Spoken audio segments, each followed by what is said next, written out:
Je m'appelle Emeric Niederhauser, je suis responsable de la filière mécatronique et technique des systèmes avec les spécialisations technique médicale et robotique.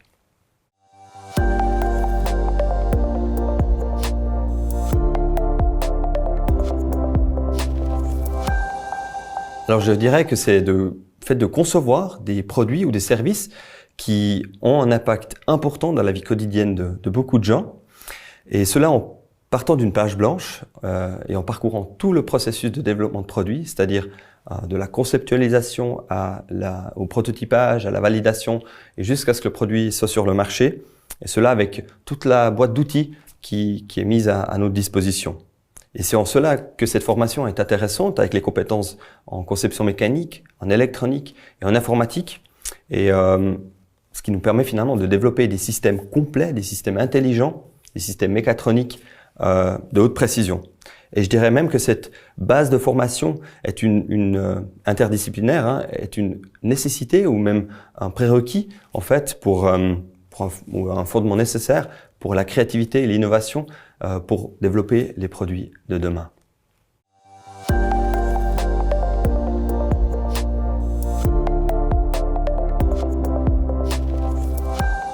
Alors je dirais qu'il faut avoir une pensée créative, d'être curieux, de toujours vouloir apprendre de nouvelles choses et envie d'explorer hors et au-delà des sentiers battus. Et finalement, je crois qu'il faut aussi un petit peu de persévérance parfois, c'est important.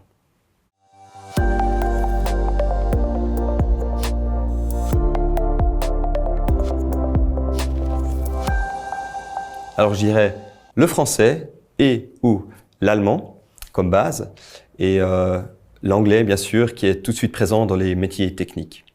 Et c'est en cela que la Haute École spécialisée bernoise est intéressante parce que vous avez la possibilité d'étudier dans un environnement multilingue et finalement de parfaire aussi vos autres langues. Vous avez la possibilité donc d'étudier en bilingue. C'est un bilinguisme pragmatique où le ou la professeure va parler en allemand ou en français. Par contre, vous avez toujours vos documents dans votre langue. Vous pouvez poser des questions dans votre langue, faire les examens dans votre langue, rendre des rapports dans votre langue. Par contre, les cours comme maths, physique, enfin les cours de base, maths, physique, chimie, etc., ce sont des modules que vous avez la possibilité de suivre aussi dans votre langue.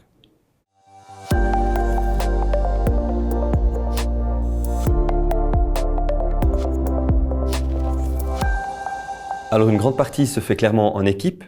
Après, cela dépend vraiment de l'entreprise dans laquelle vous allez travailler, de la culture, des structures qui sont mises en place et bien sûr aussi des étapes de travail.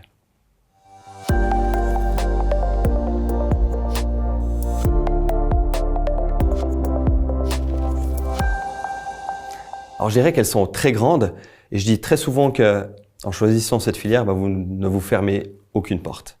D'une part, vous pouvez partir en industrie, ce qui vous permet de travailler dans différentes disciplines, que ce soit dans le domaine de la mécanique, l'électronique ou même l'informatique, et puis de se spécialiser ensuite, si souhaité.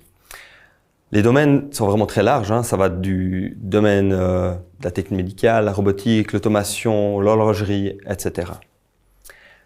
Par contre, vous pouvez aussi poursuivre vos études, c'est-à-dire choisir peut-être plus même un cursus académique, donc suivre avec un master, se spécialiser de manière disciplinaire, mais aussi dans un domaine particulier, par exemple que ce soit l'ingénierie biomédicale, l'automation ou la durabilité, par exemple, tout ce qui concerne le développement de produits. Que ce soit en haute école ou bien aussi à l'université. Et puis finalement, vous pouvez aussi la possibilité, si vous voulez vraiment suivre cette voie académique, de faire un doctorat.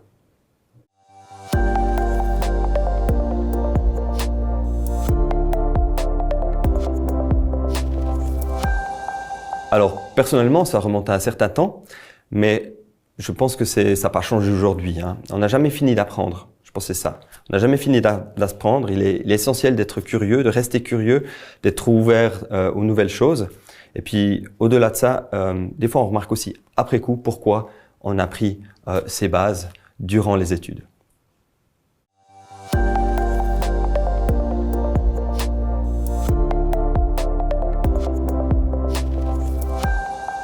Alors, pas du tout. Je dirais même que la plupart de nos étudiants, si ce n'est pas 100%, trouvent un travail dans les mois qui suivent à la fin de leurs études.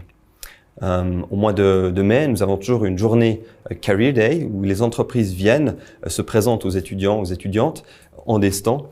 Et durant cette journée-là, plusieurs étudiants m'ont dit qu'ils ont reçu plus d'une offre. Donc ça montre à quel point ce profil est vraiment recherché.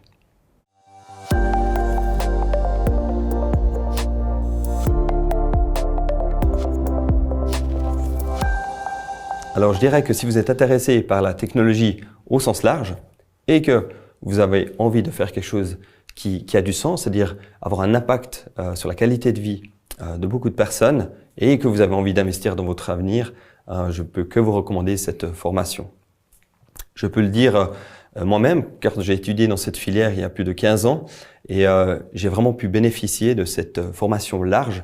Et j'ai pu travailler aussi avec beaucoup de personnes qui sont passées par cette filière et notamment aussi Elmar Mock, l'inventeur ou le co-inventeur de la Swatch et fondateur de Creaolic.